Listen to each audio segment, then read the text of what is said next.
Hello, everybody. My name is Michael Roguski. I've had a very spiritual life. It goes way back. To keep things clear, I did have open heart surgery on 11/11/11, considered to be one of the most angelic days of the year. And I survived my crucifixion on that day. I've been a military contractor for the past 16 years. And the day of my death was on 10/4/21 when I was working as a civilian contractor on board the USNS Larry G. Dahl. And the Larry G. Dahl is also the ship that supplied the relief to the USS Roosevelt during the COVID, of which I was a participant of. On the morning of 10/4/21, I got up to exercise. At the time, I was exercising and doing 8 to 12 miles a day, running and walking. I was eating right. I was healthy. But it was raining that day. And my friend and coworker, Susanna, didn't want to go outside and exercise that day because it was raining. So I said, that's fine. You know what? I think I'm going to run some stairs on the ship. It's an 8-story ship. So I decided to run the stairs. Some of this might not make sense to you,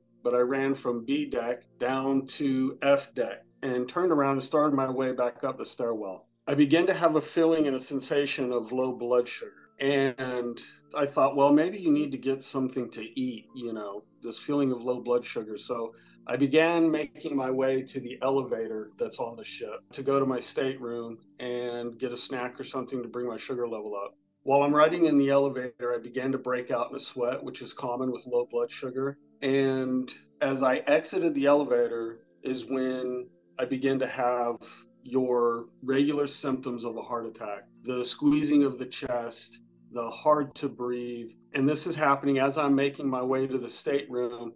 And as I'm unlocking my door, I realize, oh my God, I'm having a heart attack. And this is at like 5:30 in the morning. So there's not a lot of activity on the ship going on at the time. When I went into my stateroom, I am now in full cardiac arrest. And I took my phone and my earbuds out. I threw them onto my bed and I collapsed onto my bed, and I was actually laughing as I said, after everything I've been through, I can't believe I'm going to die this way.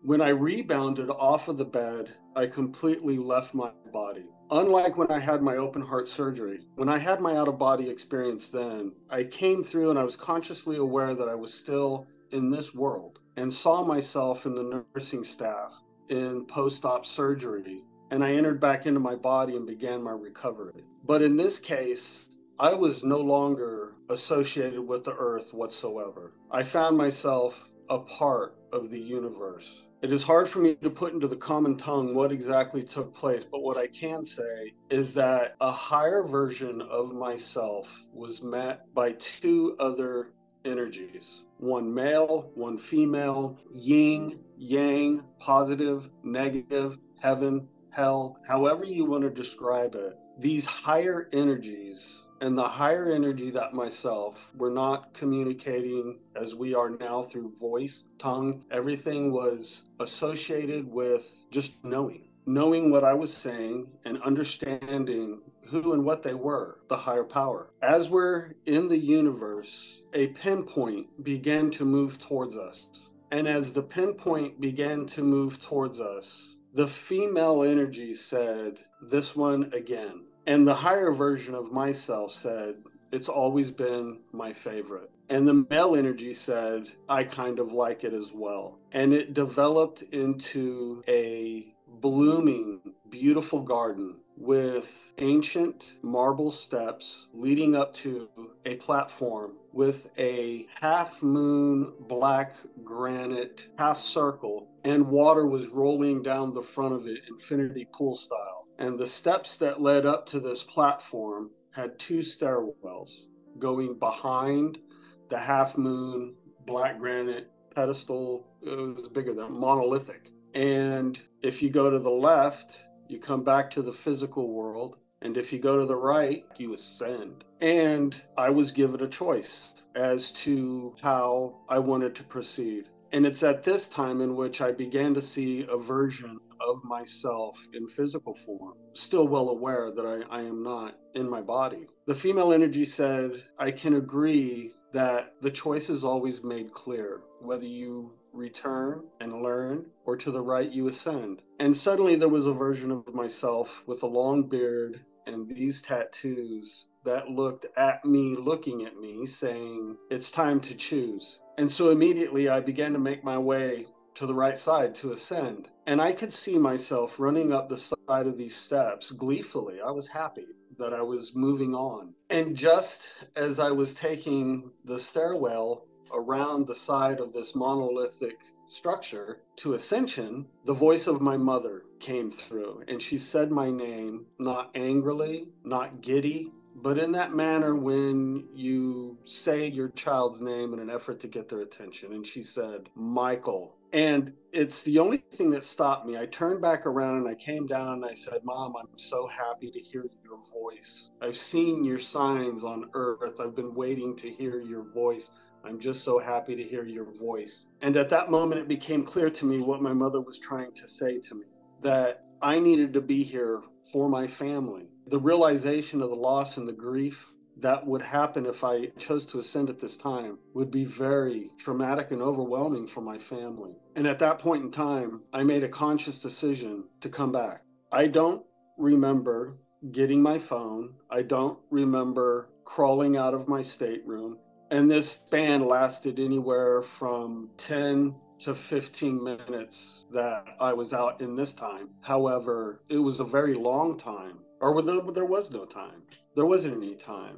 And there was the total sense of bliss and happiness. I mean, those are the positive things of our better selves, of who we are and the choices we make. I crawled into a well-traveled area for the ship's watch that walk it regularly. And somehow I was able to text my friend and coworker, Susanna, with nothing but the word help. Almost immediately, she came from her stateroom, running around the corner, and found me laying in the hallway at this point. I was completely purple and blue, and I could only respond in animal grunts. She immediately notified the captain of the ship, and they notified the QMed, who responded immediately. And they took me into the ship's hospital and put me onto a table. And this is where things get a little bit interesting, because the captain sent out a distress signal and nobody answered.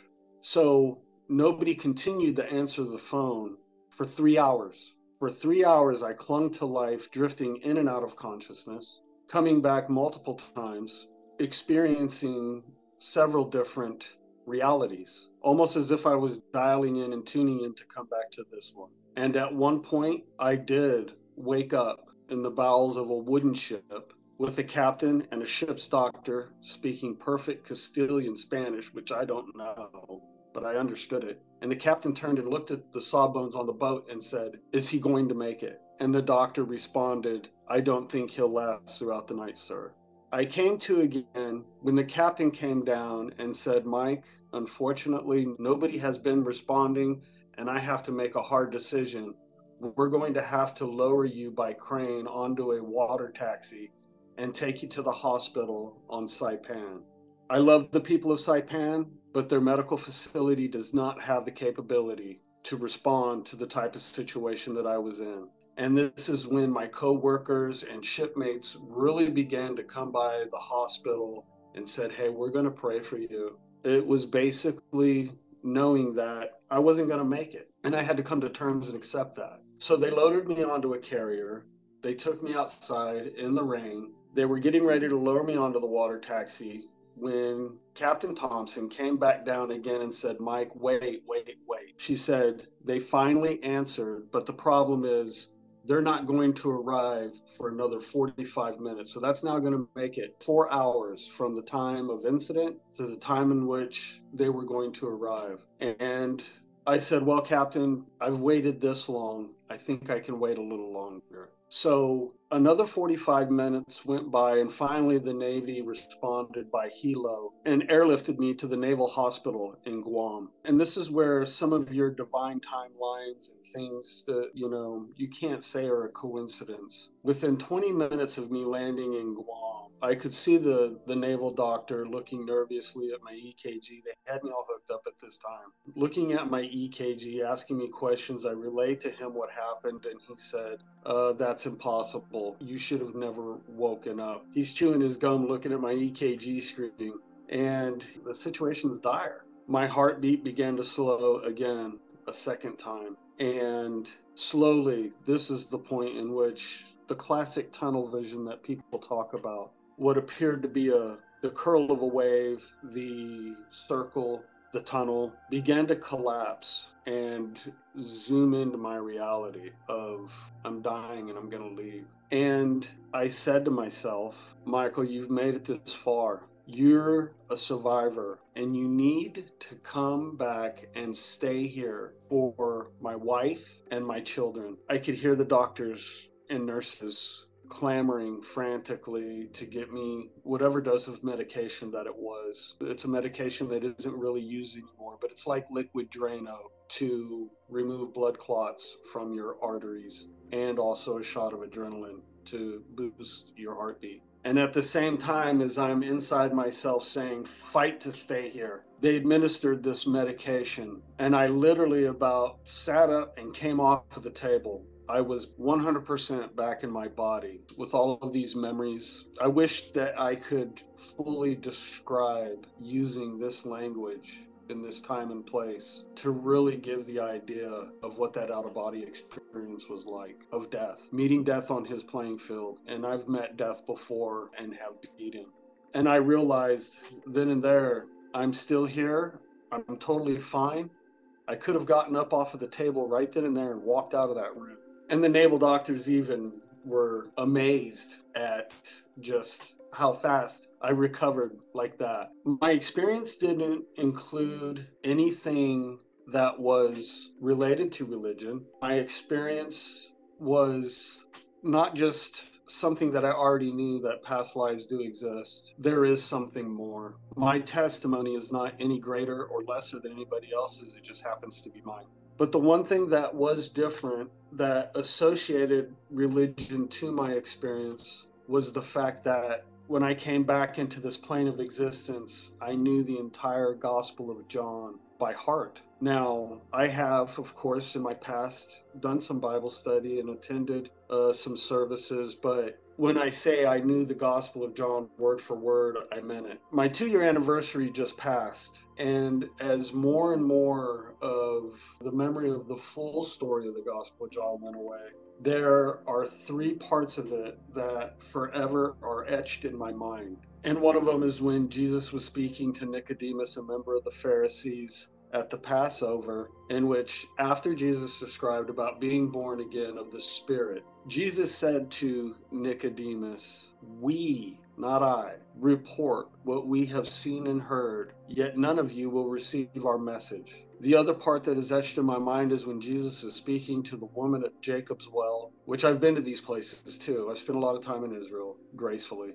When Jesus is speaking to the woman at Jacob's well, he says to her, God is spirit, and only through the power of God's spirit can we truly worship the Father the way he desires. And the last part that is etched in my brain forever is when Jesus, the apostles, and Mary Magdalene were in the caverns prior to going to the garden where he was arrested and then persecuted, crucified, is when Jesus in his final prayer said, "Remember, when you are being persecuted, that they persecuted me first." And I can't think of a better example of people who are trying to get their experience out of, we report what we know and what we have seen, and the persecution in the microscope that people are put under when they have a near-death experience by science and sometimes even the spiritual community, that scientists would rather say that you have an explosion of all of these endorphins that do exist inside all of us. We're all connected to the same single cell of life on Earth.